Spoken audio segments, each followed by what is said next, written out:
Impression soleil levant. Lapis. Meule de foin. Nymphéa. Gare Saint-Lazare. Coquelicot. 5 œuvres célèbres de Claude Monet. Mais au fait, pourquoi ?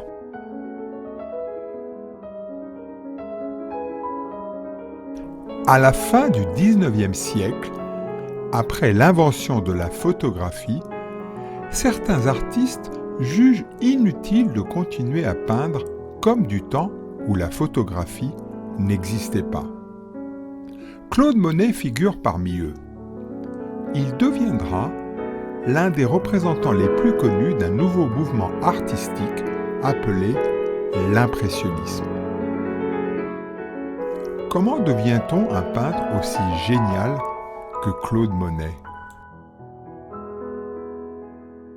En 1855, Claude a 15 ans. Il va à l'école au Havre, une ville au bord de la mer. Son père est épicier et ne s'intéresse pas spécialement à la peinture.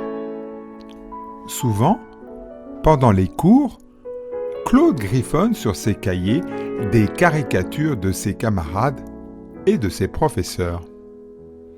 Un peintre de la région, Eugène Boudin, voit ces caricatures et trouve que le jeune Claude a bien du talent.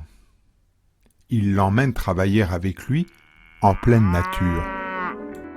Cette expérience, dira Monet, était comme un voile qui se déchire. Il vient de découvrir ce que pourrait être sa peinture. Monet peint sans arrêt, dès 4 heures du matin. Pour se rapprocher de ses amis, il s'installe à Argenteuil, au bord de la Seine. Pour être plus près de l'eau, il se fait construire un bateau-atelier. Il peint des jeunes filles dans une barque, puis une barque sans jeunes filles parce que les personnages le gênent. Enfin, l'eau s'embarque parce qu'il ne cherche plus que le miroitement de l'eau et le frémissement de la lumière.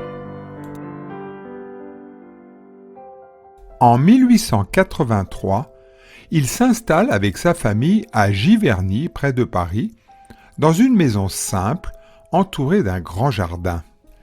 Il y vivra pendant plus de 40 ans, peignant sans relâche son jardin et la campagne des alentours.